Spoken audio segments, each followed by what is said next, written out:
corporate heiress Victoria Whitmore never imagined that her moment of racist rage at the exclusive Chateau Marmont charity gala would destroy her family's century-old fashion empire and transform her from a privileged socialite commanding boardrooms across Beverly Hills into a desperate woman begging for mercy from the very person she had publicly humiliated with a vicious slap that echoed through the marble-columned ballroom and reverberated across every major news network in America within 60 minutes. At 34, Victoria had inherited more than just her great-grandfather's $800 million fashion empire. She had absorbed the toxic legacy of entitlement, exclusion, and barely concealed racial prejudice that the Whitmore family had disguised behind charitable donations and progressive public relations campaigns for 4 generations. Her world was one of private museum galas, $50,000 per month penthouse apartments overlooking Central Park, and the rarefied atmosphere of old money Los Angeles, where billion-dollar mergers were discussed over champagne that cost more than most families' monthly rent. What began as another routine evening at the annual Educational Equality Initiative Gala, the kind of $10,000 per plate charity event where Hollywood's elite gathered to purchase social absolution for their unconscious biases while networking with politicians and tech moguls, would become a catastrophic reckoning with everything Victoria thought she understood about power, privilege, and the devastating consequences that awaited those who mistook wealth for worth and skin color for character. This is a story about what happens when generational racism meets its match, when assumptions explode into violence, and when a prominent civil rights attorney armed with nothing but dignity and an unshakable belief in justice responds to a public assault by methodically dismantling the entire foundation of her attacker's privileged existence. It's about an heiress's journey from prejudice to accountability,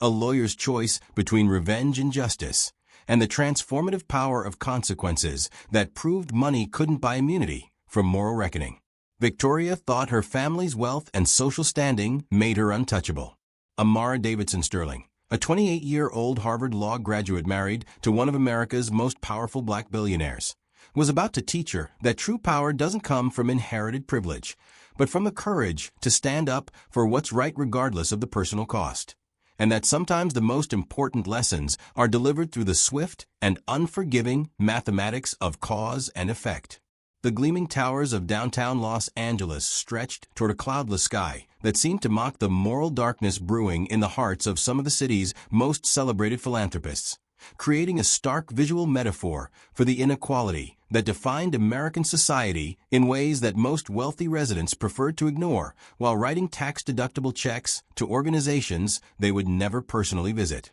25 miles away, nestled in the exclusive hills of Beverly where property values started at $50 million and privacy was measured in acres rather than square feet, the Whitmore family mansion occupied 12 pristine acres where 4 generations of fashion industry titans had built an empire based on exclusivity, tradition, and the kind of coded language that kept certain people out without explicitly saying why. Victoria Whitmore's relationship with accountability had been carefully managed by an army of publicists, lawyers, and image consultants who had spent 3 decades ensuring that her every indiscretion was buried beneath charitable press releases and strategic social media campaigns that portrayed her as a progressive voice for change in the fashion industry. The trust fund that provided her with $200,000 monthly allowances had insulated her from the natural consequences that shaped most people's character, creating a bubble of privilege where offensive comments could be explained away as misunderstandings and discriminatory behavior could be reframed as business decisions. Her engagement to Senator Bradley Ashworth III represented more than romantic love. It was a strategic alliance between old money and political power that would cement the Whitmore family's influence for another generation. The $2 million wedding plan for the following spring would unite 2 dynasties that had spent centuries perfecting the art of maintaining exclusivity while projecting inclusivity, of preserving power structures while publicly supporting progressive causes that threatened nothing fundamental about their privileged positions. The irony that would soon consume Victoria's carefully constructed life was devastating in its perfect mathematical precision.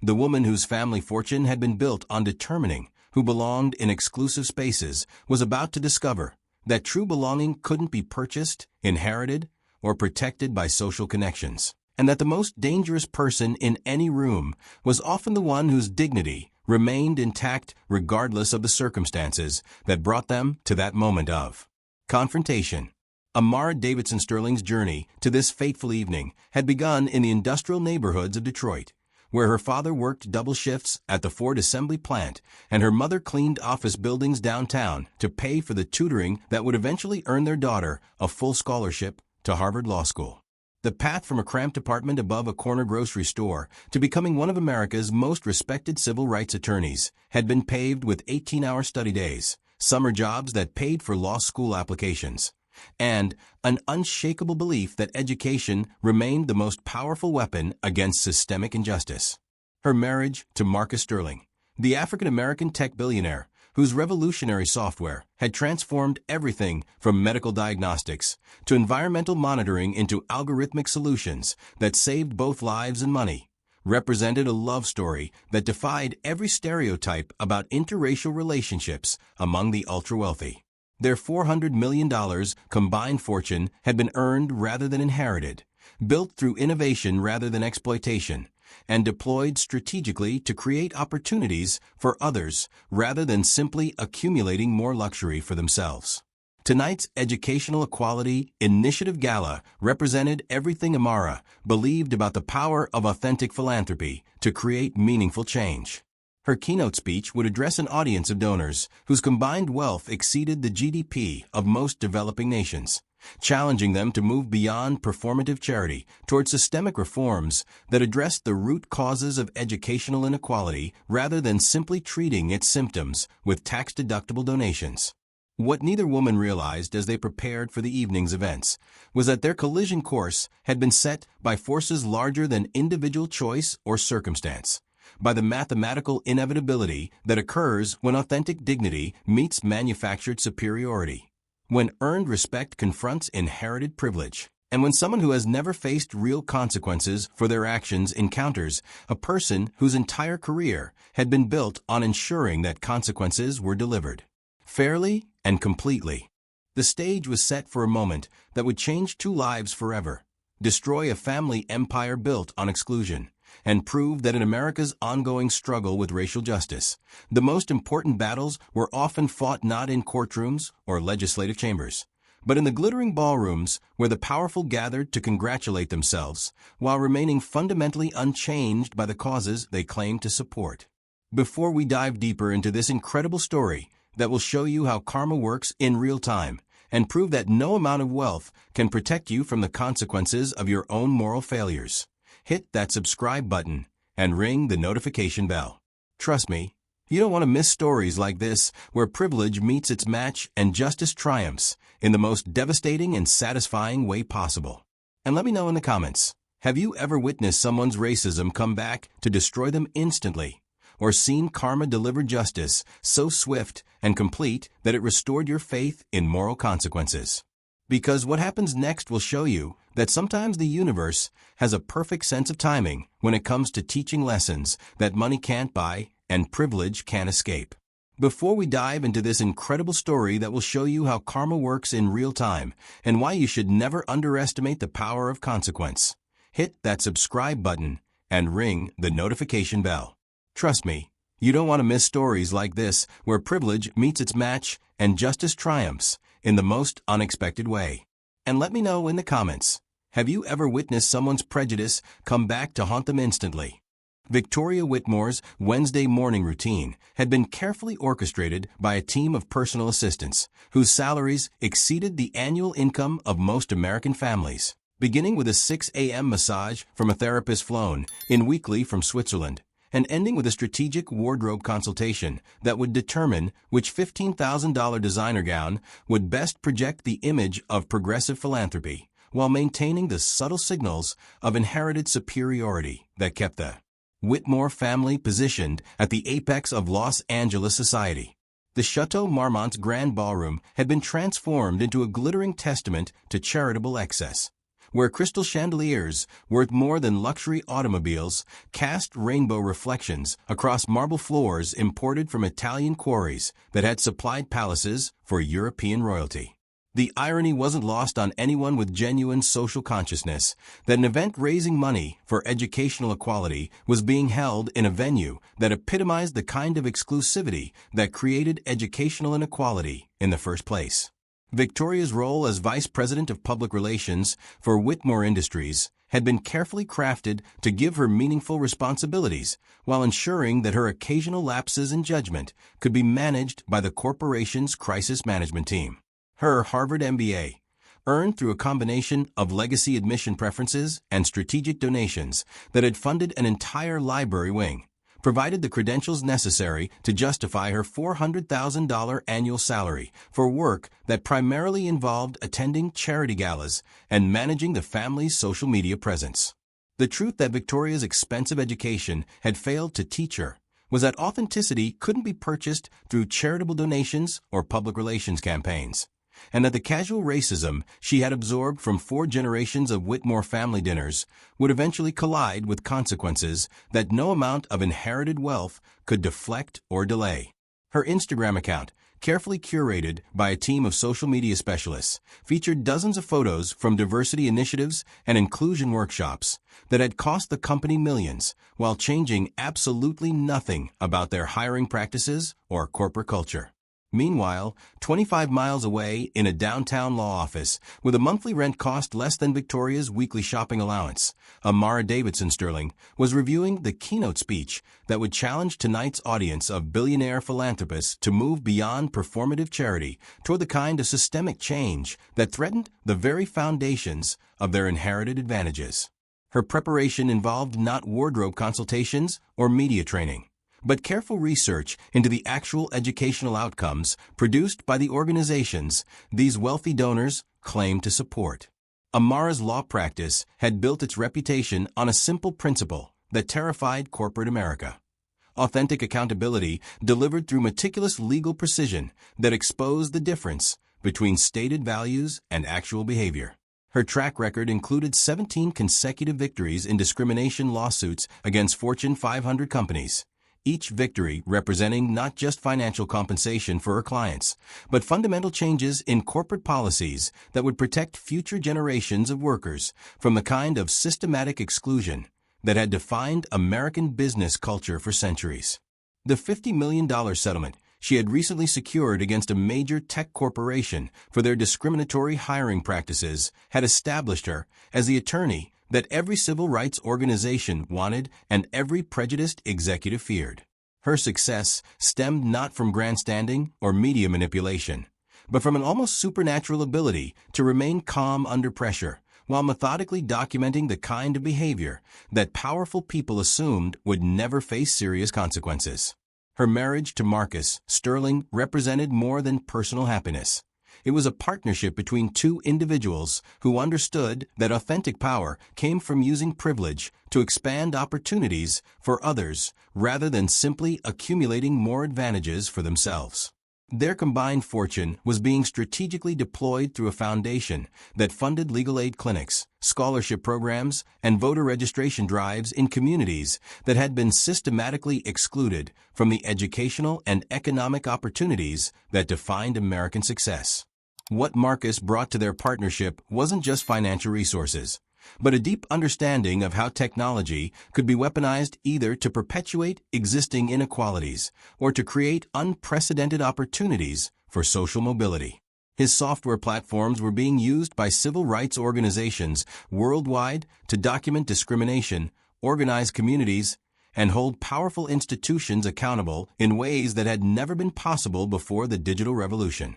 Tonight's gala represented a perfect storm of competing worldviews, as representatives of old money philanthropy gathered to celebrate their charitable generosity while carefully avoiding any commitments that might threaten the systemic advantages that made their wealth possible in the first place. The guest list read like a directory of American inequality, featuring families whose fortunes had been built on everything from slave labor to environmental destruction, now seeking social redemption through carefully calculated donations that represented fractions of percentages of their actual wealth. The Educational Equality Initiative itself had become a case study in how wealthy Americans could support the concept of equal opportunity while actively perpetuating the systems that made equality impossible. The organization's board included executives from companies that had fought against minimum wage increases, politicians who had voted against school funding initiatives, and philanthropists whose own children attended $60,000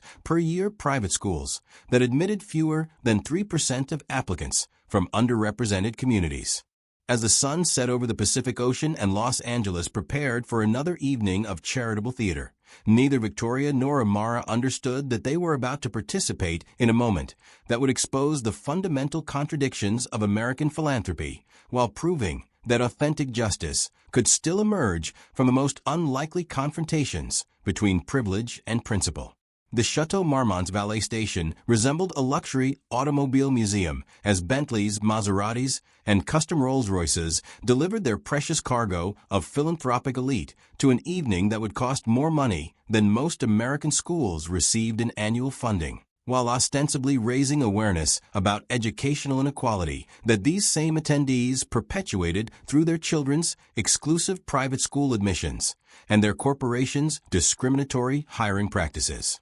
Victoria arrived precisely at 7:15 p.m. in her family's midnight black Bentley Mulsanne, stepping onto the red carpet wearing a $35,000 custom Valentino gown that had required 3 fittings and a personal consultation with the designer's creative director. Her jewelry, a diamond necklace worth more than most people's homes and matching earrings that sparkled like captured starlight, sent the unmistakable message that Whitmore Industries remained at the apex of Los Angeles society despite recent whispers about declining market share and employee lawsuits. The photographers capturing her arrival for Society magazines would never mention that her radiant smile masked growing anxiety about federal investigations into her company's hiring practices, or that her confident stride concealed the desperation of someone whose inherited empire was being slowly dismantled by attorneys who understood that authentic accountability couldn't be purchased through charitable donations and public relations campaigns. Her entourage included Bradley Ashworth III, whose senatorial father's political influence had protected the Whitmore family from serious regulatory scrutiny for 3 decades, and Margaret Thornfield, a crisis management specialist, whose $50,000 monthly retainer was earned by transforming discriminatory business practices into inspiring stories of corporate evolution and progressive leadership that fooled exactly nobody who bothered to examine the actual data. Meanwhile, Amara and Marcus Sterling's arrival created a different kind of energy entirely, as guests who had never encountered authentic power disguised as quiet dignity found themselves uncertain how to respond to a couple whose wealth had been earned through innovation rather than inheritance, whose influence stemmed from moral authority rather than political connections, and whose presence challenged every assumption about who belonged in these exclusive spaces. Amara's entrance in an elegant but understated black gown designed by a young African-American designer whose career she had quietly supported through strategic introductions and business connections represented everything that terrified the established order about the changing demographics of American wealth and influence. Her confidence came not from inherited privilege, but from the unshakable knowledge that she had earned every opportunity through talent, dedication, and an unwavering commitment to justice that made compromise impossible. The contrast between the two women was immediately apparent to anyone with eyes to see beyond surface appearances. Victoria's beauty was the carefully maintained product of expensive cosmetic procedures, personal trainers, and nutritionists whose services cost more annually than most families' total income, while Amara's natural elegance radiated from someone whose inner strength had been forged through challenges that money couldn't solve and victories that privilege couldn't purchase.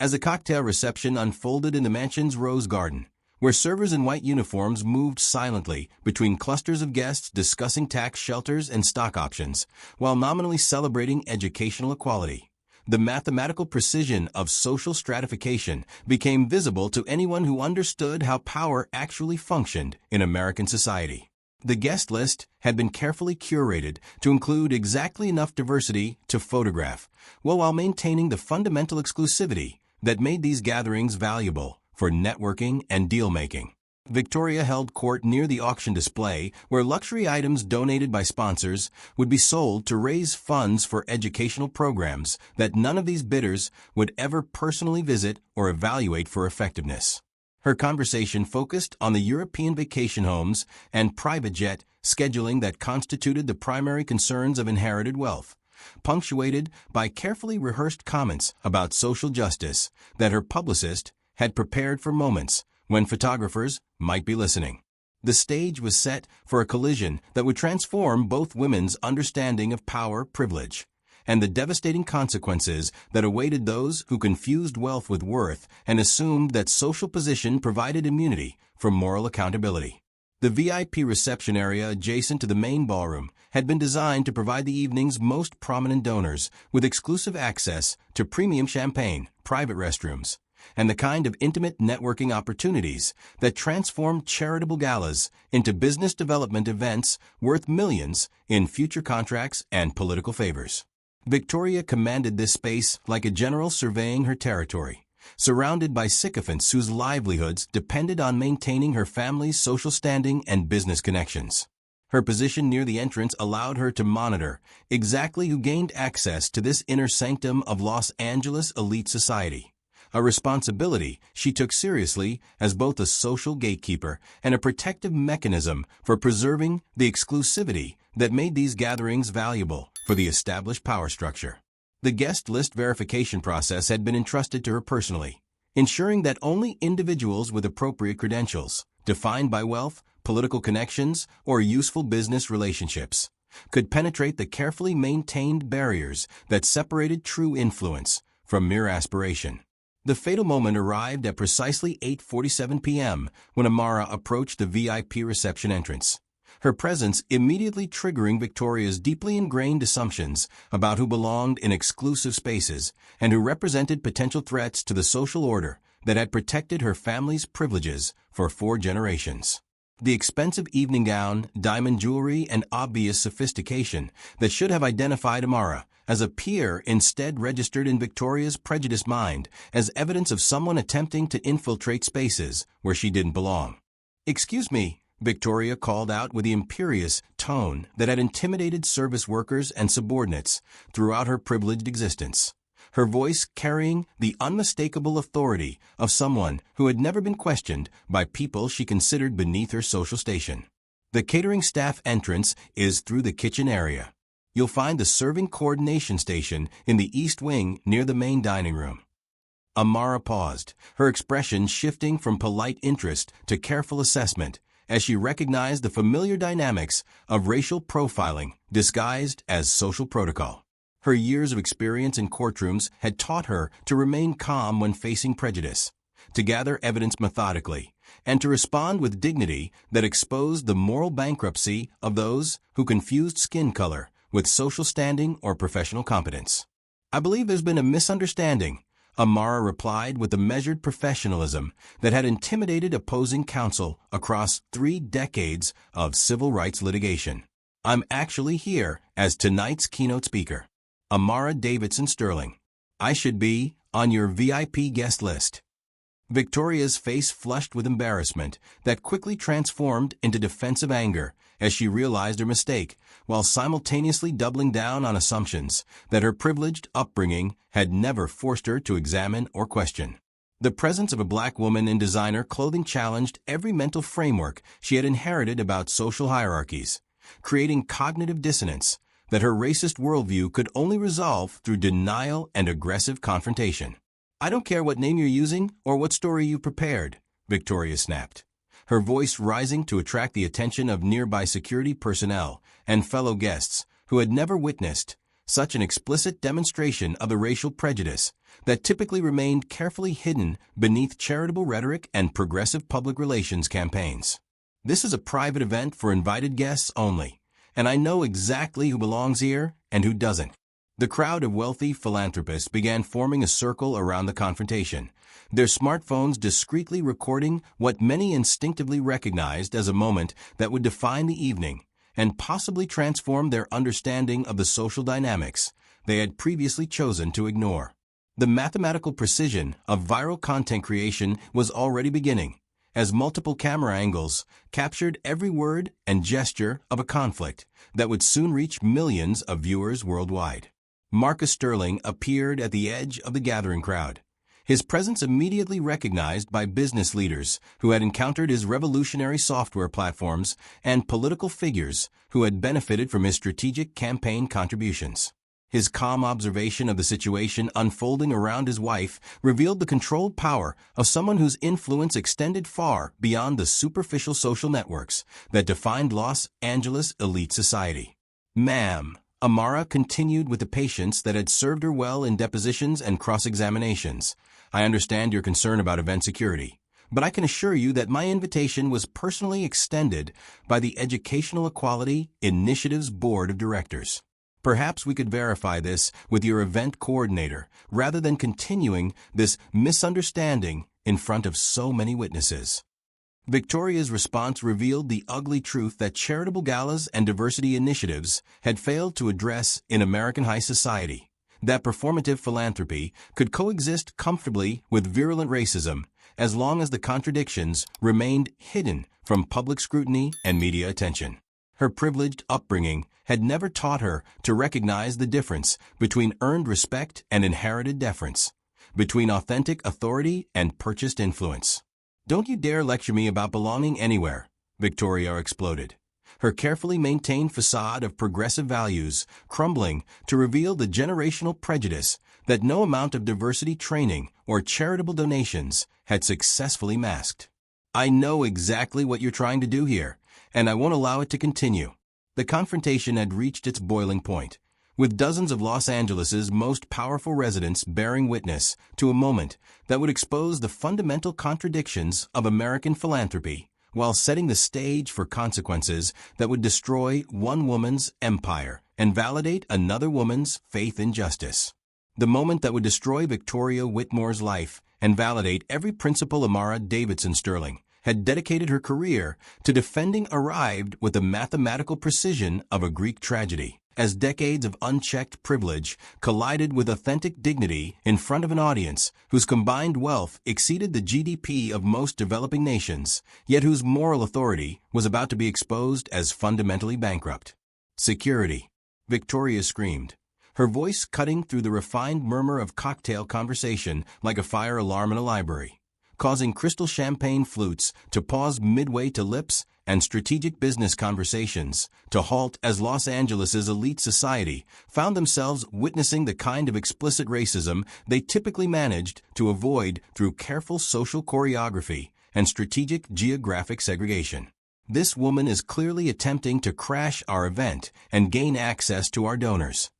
Dr. Margaret Thornfield, the event coordinator whose $200,000 annual salary was justified by her ability to manage exactly these kinds of crises, approached with a tablet containing the guest list and an expression that suggested she already understood the catastrophic magnitude of Victoria's mistake. "Ms. Whitmore, perhaps we should verify the guest credentials before involving security personnel in what might be a simple administrative confusion."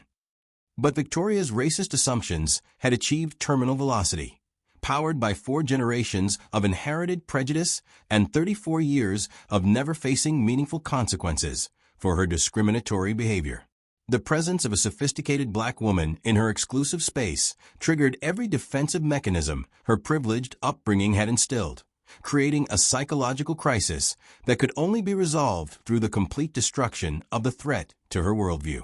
"I don't need to verify anything," Victoria declared with the absolute certainty of someone whose reality had never been challenged by facts, evidence, or moral accountability. "I can see exactly what's happening here. This person has somehow acquired information about our event and is attempting to exploit our charitable mission for personal gain." Amara's response demonstrated the kind of grace under pressure that had made her legendary among civil rights attorneys and terrifying to corporate executives who preferred their discrimination to remain hidden from public scrutiny. "Ms. Whitmore, I understand that you're concerned about event security, but I believe Dr. Thornfield can quickly resolve this misunderstanding by checking your official guest list for my name and credentials." The crowd of witnesses had swelled to include virtually every major donor present, their smartphones now openly recording what many recognized as a career-defining moment for someone whose family's reputation depended on maintaining the careful fiction that wealth and sophistication were synonymous with moral evolution and racial enlightenment. The live streaming had already begun, as social media influencers among the guests recognized the viral potential of authentic racism being exposed in real time. Victoria's final words before committing the act that would destroy her empire revealed the toxic core of American elite society that no amount of charitable donations or diversity initiatives had successfully addressed. Don't you dare stand there and lecture me about security protocols when everyone in this room can see exactly what you are and exactly what you're trying to accomplish by forcing your way into spaces where you clearly don't belong. The slap that followed was not a momentary loss of control, but the inevitable expression of generational racism that had been carefully hidden behind progressive rhetoric and philanthropic theater for decades. Victoria's manicured hand connected with Amara's face with a sound that cut through the marble-columned ballroom like a gunshot, the impact reverberating through smartphone microphones and into the digital nervous system that would carry this moment to millions of viewers within minutes. The silence that followed was absolute and devastating, as 300 of America's most powerful individuals processed what they had just witnessed. A prominent heiress committing assault against a respected civil rights attorney in front of dozens of cameras at a charity gala ostensibly celebrating equality and justice. The mathematical precision of social media amplification was already beginning, as hashtags formed and trending topics emerged from the collective shock of witnessing privilege destroy itself so completely and publicly. Amara's response to the assault demonstrated why she had never lost a discrimination case in 15 years of practice. Instead of retaliation or emotional breakdown, she remained perfectly still, her dignity intact, and her legal mind already calculating the implications of what had just occurred in front of so many witnesses. The red mark on her cheek served as physical evidence of the violence that racist assumptions could produce when challenged by reality. Marcus Sterling stepped forward from the crowd, his presence now impossible to ignore as guests recognized one of America's most powerful black billionaires approaching his wife, who had just been assaulted by someone whose family empire was about to discover that authentic consequences couldn't be purchased, inherited, or managed through public relations campaigns. "You just assaulted my wife," Marcus said quietly, his voice carrying the controlled authority of someone whose influence extended far beyond social networks into the realms of technology, politics, and justice that would determine Victoria's future. If this story moved you like it moved me, smash that subscribe button for more amazing true stories of karma, justice, and transformation. What do you think about how Amara handled Victoria's assault? Was she too lenient or exactly right? Share your thoughts in the comments below. Have you ever witnessed someone's prejudice come back to haunt them instantly? And remember, in a world where we're quick to judge by appearances and assumptions, be like the person Victoria became, humble enough to learn, strong enough to change, and wise enough to know that true privilege comes from lifting others up, not putting them down. The collective gasp that rippled through the Chateau Marmont's VIP reception area carried the weight of 300 wealthy witnesses, suddenly understanding that they had just observed the complete destruction of one of Los Angeles's most prominent family dynasties. As the mathematical precision of social media amplification transformed Victoria Whitmore's moment of racist violence into a global phenomenon that would reach 40 million viewers before the evening's champagne had finished flowing. Marcus Sterling's quiet declaration, "You just assaulted my wife," landed in the stunned silence like a financial torpedo aimed directly at the hull of Whitmore Industries, as every guest with functioning brain cells immediately recognized that Victoria had just committed felony assault against the spouse of a man whose technology platforms powered half of America's major corporations, and whose political influence extended from Silicon Valley boardrooms to Washington, D.C. strategy sessions. Dr. Margaret Thornfield's tablet crashed to the marble floor as she frantically attempted to process the catastrophic implications of what had just occurred under her event management. Her $200,000 annual salary suddenly seeming inadequate compensation for witnessing the most spectacular act of professional suicide in Los Angeles charity gala history. The guest list that would have instantly resolved the initial misunderstanding now lay shattered, like Victoria's reputation. Its information rendered irrelevant by the assault that had just occurred in front of dozens of recording devices. The live streams that had begun as social media curiosity were now broadcasting authentic breaking news to audiences whose engagement metrics were spiking exponentially as viewers shared, commented, and reaction posted to footage of inherited privilege destroying itself so completely and publicly that crisis management specialists across Beverly Hills were already updating their resumes and increasing their hourly rates. Victoria's face displayed the exact moment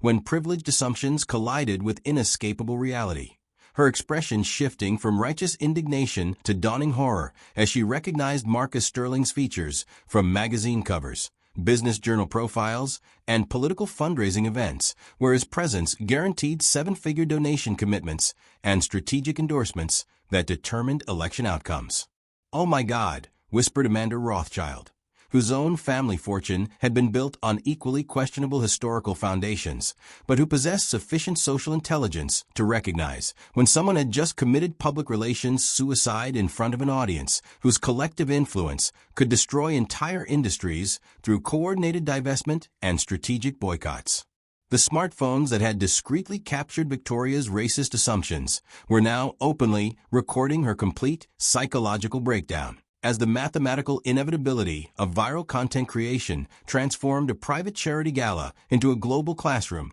where millions of viewers would learn about the consequences that awaited those who confused inherited wealth with moral authority or social position with human worth. Amara's response to the assault continued to demonstrate the professional composure that had made her legendary among civil rights attorneys and terrifying to corporate executives whose discriminatory practices depended on their victims' inability to remain calm under pressure. The red handprint on her cheek served as physical evidence of the violence that racist assumptions could produce, while her dignified silence spoke volumes about the difference between earned respect and inherited privilege.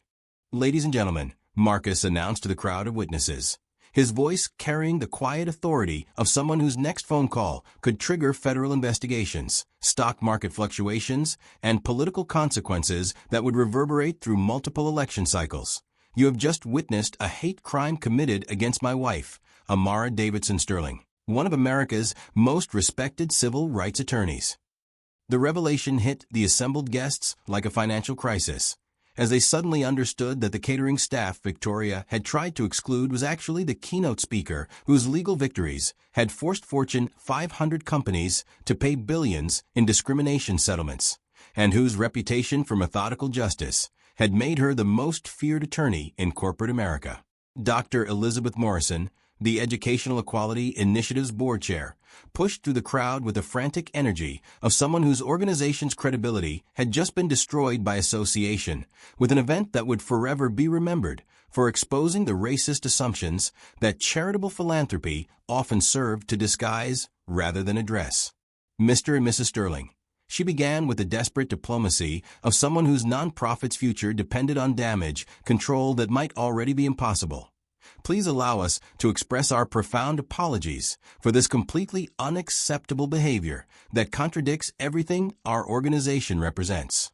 But the damage was already exponentially beyond containment, as hashtags like #CharityGalaSalt and #WhitmoreRacism began trending globally, accompanied by video footage that would serve as a permanent record of how inherited privilege could self-destruct when confronted with the authentic dignity and moral authority that money couldn't purchase, inherit, or protect through public relations campaigns. Victoria stood frozen in the center of the expanding circle of witnesses, her $35,000 designer gown and million-dollar jewelry now serving as costume accessories in a performance art piece about the moral bankruptcy of American elite society. While the empire her great-grandfather had built through 4 generations of careful exclusion and strategic discrimination began crumbling in real time through the ruthless efficiency of digital communication and social media justice. If you're as shocked as I am by Victoria's incredible destruction of her own life, and as amazed as I am by Amara's grace under the most devastating circumstances,